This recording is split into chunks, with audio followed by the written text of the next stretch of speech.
Now, something I mentioned in a couple of my previous breakdowns was that it looked like Rack and Kanan were setting up for an all-out bloodbath in Season 5, a clearing of the chessboard. I do have another video in mind specifically for that, and over the coming weeks and months, there'll definitely be time to get to it.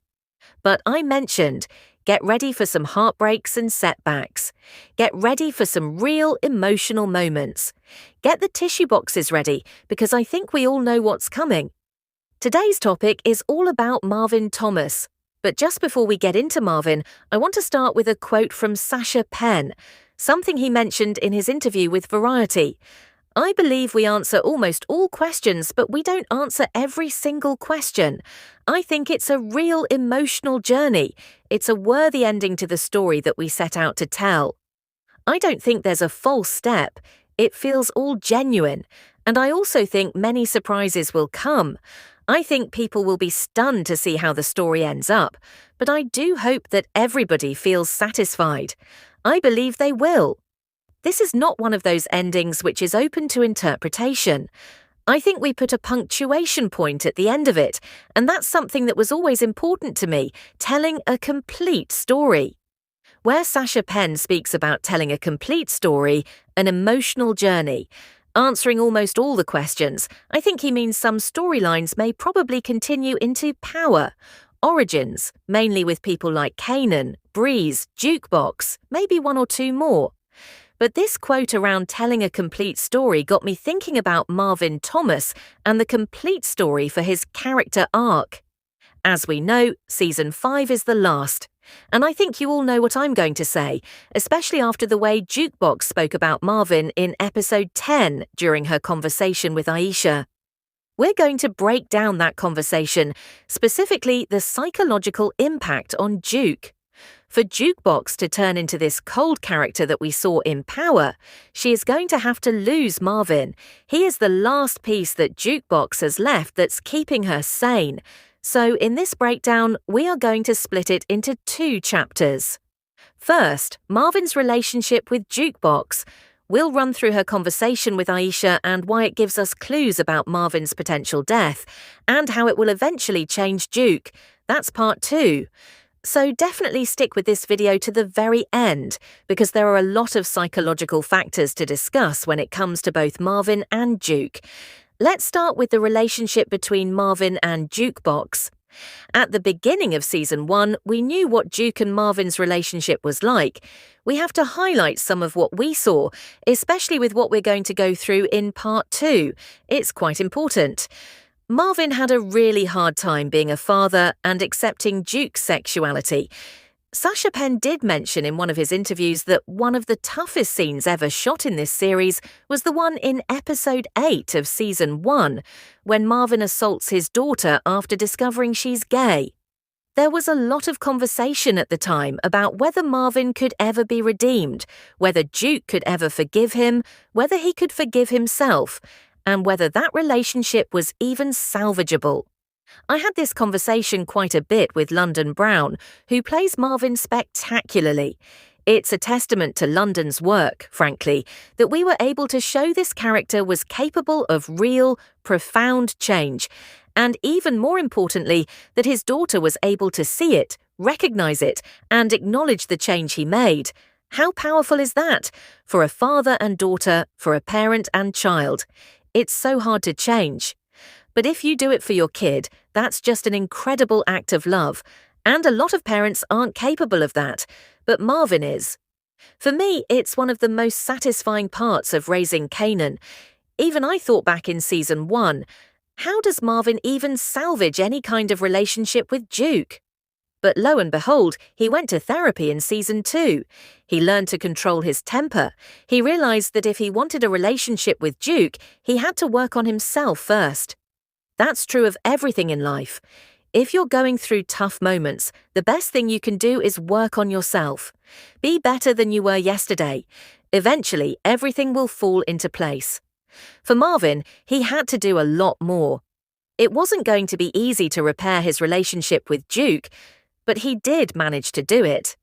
We won't go through the entire evolution from Seasons 1 to 4, but the relationship went from broken to loving.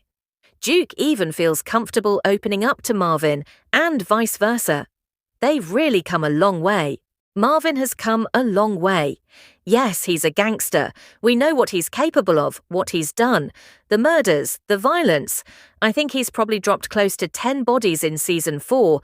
But at the same time, as a gangster who does gangster stuff, he also has a very big heart, which sometimes gets him into big trouble. We saw it with Amber. He made sure to check up on her, made sure she was safe. He was there for her when she got dumped with 2 more junkies, and he circled back around just like he promised. These are the things that make us love Marvin's character. On the flip side, though, you've got things like this with early Tyler and Stefano, making side hustles behind Rock's back with the Italians, not telling her the full truth. It just makes us think, come on, Marvin.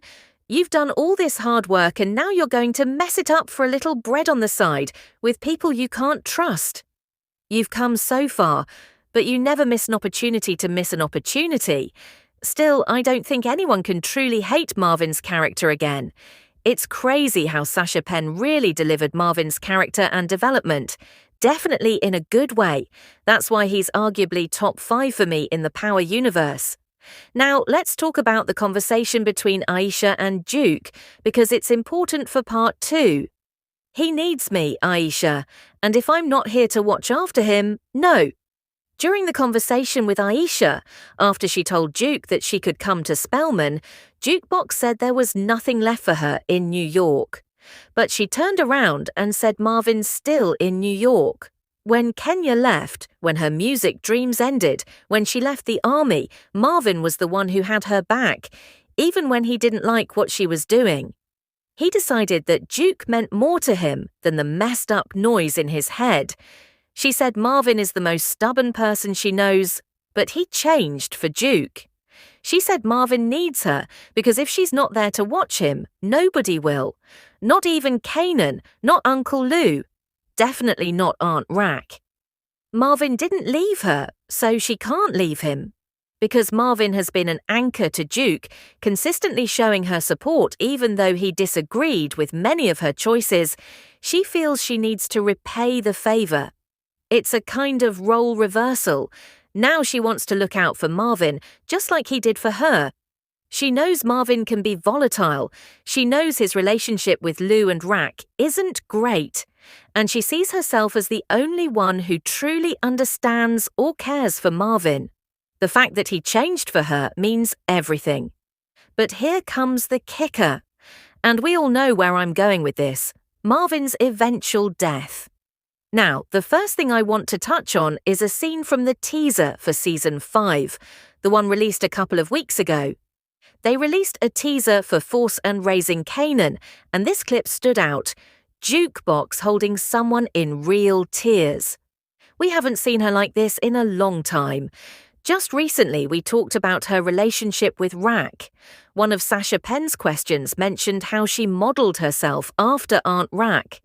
We know how tough she is, and how often do we see Rack cry? The same goes for Duke. After what she's been through in seasons 1 and 2, she's become a lot tougher.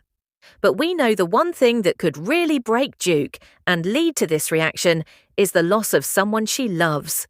Like Marvin. There are 5 points I want to run through. 1. Marvin is Jukebox's anchor. If Marvin dies in Season 5, Jukebox loses her primary source of stability. He was there for her when things fell apart with Kenya, her music, and the army. He encouraged her to go back to school. Losing Marvin would isolate her. 2. Guilt and regret. Duke mentioned she feels responsible for Marvin. She's supposed to look out for him. If she doesn't, nobody will. If he dies, she may blame herself. 3. An identity crisis.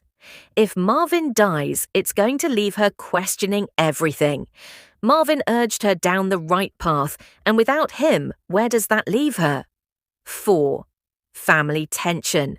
If Marvin dies, Duke may blame the rest of the Thomases. They didn't support him the way she did. This could create more tension, especially with Rock and Kanan. 5. Anger, revenge, and vengeance. This is the most important point. In Power, we saw Jukebox as a cold character. She must have gone through a lot to become that way. We've seen glimpses already, like her first kill, the smirk in episode 4, and the anger she held in. If Marvin goes, she's going to channel that grief into revenge.